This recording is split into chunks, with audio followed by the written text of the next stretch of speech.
The movie begins with Alvar and her sister Alma, alongside their widowed mother Rebecca, riding to their new home in the French suburb area. Upon arriving at their destination, they are welcomed by a man known as Otto and his beautiful daughter Agnes, who welcomes them into their home. In the next few minutes, the two adults get married. Agnes takes Alva to show her around the house and introduces her to Isak, a stable boy who takes care of the horses in the barn. Afterwards, she takes Alva to her room, where she shows her some of the expensive jewelry she possesses and some garments. Seeing this, Agnes is so happy that her mom has finally married a rich man and that now they can live a comfortable life. Through the window, she can see the towering castle and longs to be the princess of the Swindleland kingdom, as that has always been her dream since she carries the book that contains the prince's poetry. In the evening, while the family celebrates their union, Otto grabs a piece of cake and throws it at Elvira's face. In that awkward moment, the women still laugh as if it's a joke until Otto suddenly can't breathe and has a heart attack, causing him to spit out blood and die. The following morning, Elvira brings coffee to Agnes's room and tries to comfort her by sharing a story about how her family had to move on after the death of their father. Agnes, however, lashes out at her, saying she has no decency, mentioning that if it weren't for the money her mom possesses, her father would never have married her mom. After hearing this, Elvira rushes outside to her mom's room to inform her that the Otto family has no money, not realizing that the husband's family has shared the family possessions and that the only thing they're left with are a few coins. Her mother collapses in tears, not knowing what to do next, because no rich man would want to marry her, as she's too old with two daughters. Elvira promises to marry the prince, and Rebecca tells her to look in the mirror as a reminder that she's too ugly to become a princess. In the morning, news from the castle reaches their home, and Elvira quickly rushes outside to hear what the messenger has to say. In the message, the king and his son, Prince Julian, are inviting all the noble virgins to a ball at the castle. After giving them the invitation letter, Elvira can't help but fantasize about her moments with the prince.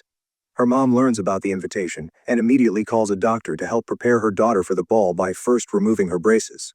Afterwards, he intends to tame her nose and remove the lump so it can look straight and make her look more beautiful. Rebecca accepts to pay double when he finishes with the aesthetic surgery. For a start, Rebecca picks the shape of the nose she wants for her daughter, while the doctor proceeds with taking out the braces without any pain relief. The doctor then takes a chisel and a hammer to cut through Elvira's nose, causing her to scream in pain while her mom watches in satisfaction and her sister in horror. At the training center, different maidens have enrolled to be trained on how to be charming princesses and make the prince fall in love. Elvira appears to sit alone with some rope tied to her head as a support for the tamed nose.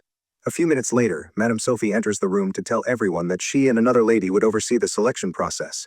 Anyone who performs really well would pass the first class and be selected among the princesses that would be at the ballroom, reminding them that not only would the prince be there, but all the rich men across the land.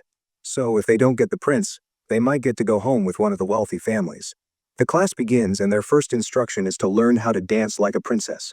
When the instructor turns around and sees Elvira's face, she shrugs and tells her to move to the back, calling on Agnes to replace her position.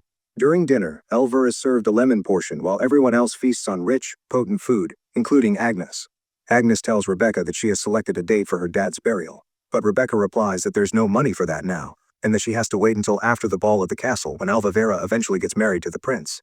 Angry about what she just said, Agnes reminds her that the Medicat ion for making Elvira look beautiful is more expensive while her dad's body is rotting in his room.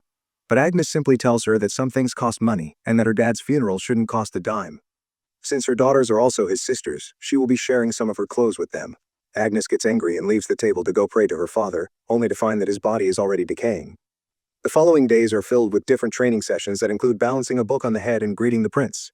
The list of people who passed the training and made it to the next round is mounted, and the girls quickly rush to check their names. Some get excited while others leave with sad faces. Elvira checks her name and is shocked to find that a name was canceled for hers to be written. She smiles in satisfaction as she keeps fantasizing about moments with the prince. In the next class, the instructor shows them a special move and asks who could dance exactly the same way she did. Everyone raises their hands, including Elvira. So, she picks her to show the steps.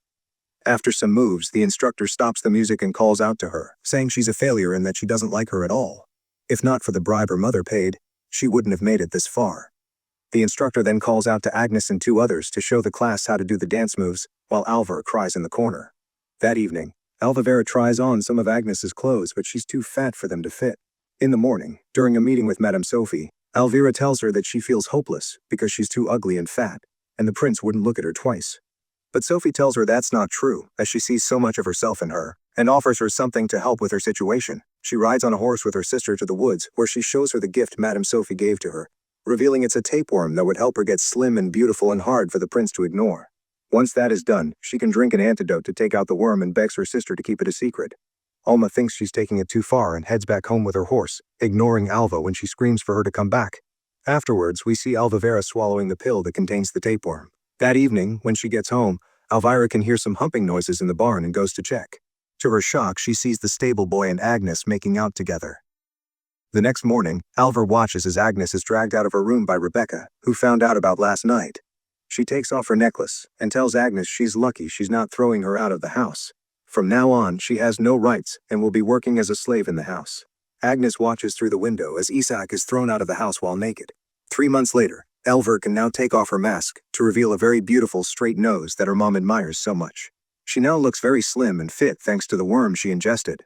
She looks out the window to see Agnes now working as a slave to milk the cows. Next, she undergoes another gruesome aesthetic surgery where she's forced to keep her eyes open so she can get some eyelashes installed. As she screams out in so much pain, the doctor promises that she's going to look very beautiful this time. At night, Elvira can't sleep because of the pain from the surgery and at the same time can't see since her eyes are covered. When she gets so hungry because the tapeworm needs to eat, she goes to the barn to find something to feed on. As she can't see, Elvira gets scared of the noise coming from behind her, so she hides. But it's just Agnes who takes pity on her condition and offers her some food. The following day during class, the instructor now finds Elvira attractive enough for her to lead the next choreography.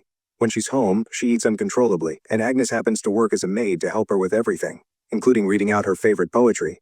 When she starts to brush her hair, Elvira is terrified to find out that her hair is falling out and goes to her room to hide. Meanwhile, her mom has a visitor who has brought her a special gown to make her look exceptional at the ballroom. While checking out the gown, the man notices Elvira's hair falling off, revealing she's not looking well at all. Her mom sees this and can easily see her scalp due to so much hair loss. Not wanting to know the cause, the man simply brings out a wig and places it on Alva's head to cover her shaggy hair. That night, Elvira eats like crazy, while Agnes is in her room checking on her favorite gown, secretly intending to go to the ball. Elvira sees this and gets jealous that Agnes is going to be present at the ball party, so she grabs Agnes's gown and tears it to shreds.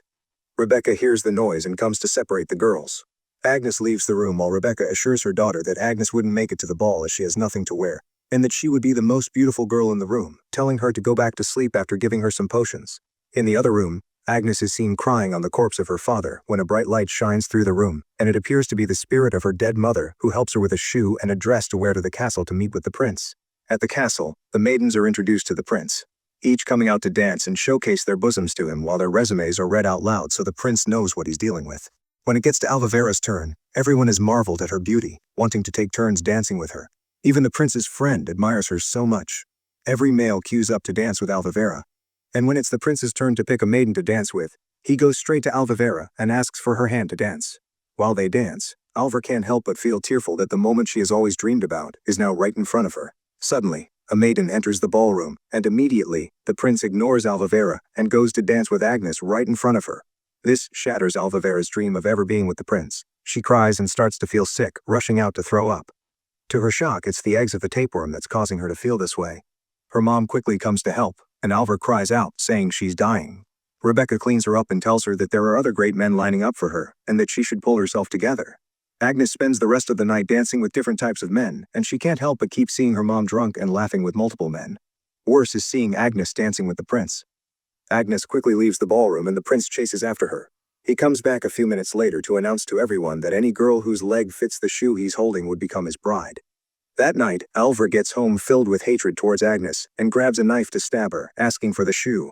As she tries to attack Agnes, Agnes quickly moves away and knocks the knife from her hand. Agnes is able to run upstairs, but Elvira catches up with the knife ready to end it. When her mom hears the noise, Rebecca tells her daughter to get back to bed. She had her chance with the prince. Now she had to quit the act and go to sleep. It turns out her mom brought home a young man to spend the night with. Seeing that the shoe the prince had in hand was Agnes's, Elvira tries to wear it, but it doesn't fit her leg, so she does the unthinkable. She grabs a knife, places her toes on a table, and chops off her toes so they can fit into the shoe. As she yells out in excruciating pain, the stable girl and Agnes quickly rush to the room to see what's going on. While in pain, Elvira keeps begging her mom to help her fit the shoe on her leg. As soon as she passes out from shock, her mom takes the knife and chops off the toe on her second leg.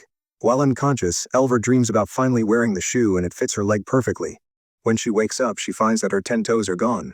Outside, a messenger announces that the prince is here and that all noble virgins should come outside to see who the shoe fits. Since she can't walk, Alva rolls down the stairs and sees Agnes leaving the house in a fine garment as she takes one last look at Alva before going to meet the prince. And the messenger says the shoe fits, meaning Agnes gets to be the bride of the prince. With this, Alva cries in disappointment as she now sees the prince leaving her. The stable girl finds her and asks her for the tapeworm antidote. So, she pours some milk in a bowl and helps her ingest the liquid. Seconds later, Elvira starts to puke blood as the worm starts to leave her mouth. The stable girl sees this, and to help hasten the process, she starts to pull out the worm with brute force. More than 10 meters of tapeworm escapes through her mouth and starts wiggling on the floor, so the girl picks it up to cut in half. Afterwards, the girl enters Rebecca's room to steal some gold and finds her humping a man. So, she simply ignores the girl and continues with what she's doing.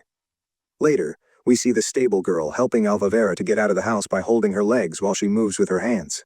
She helps her get on a horse and together they leave the house, intending to cross the border to another town.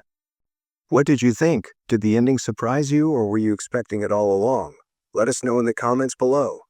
If you enjoyed this recap, don't forget to like, subscribe, and hit the notification bell so you never miss our next movie breakdown. Want more? Check out our recap of similar movie right here. Thanks for watching, and we'll see you in the next one.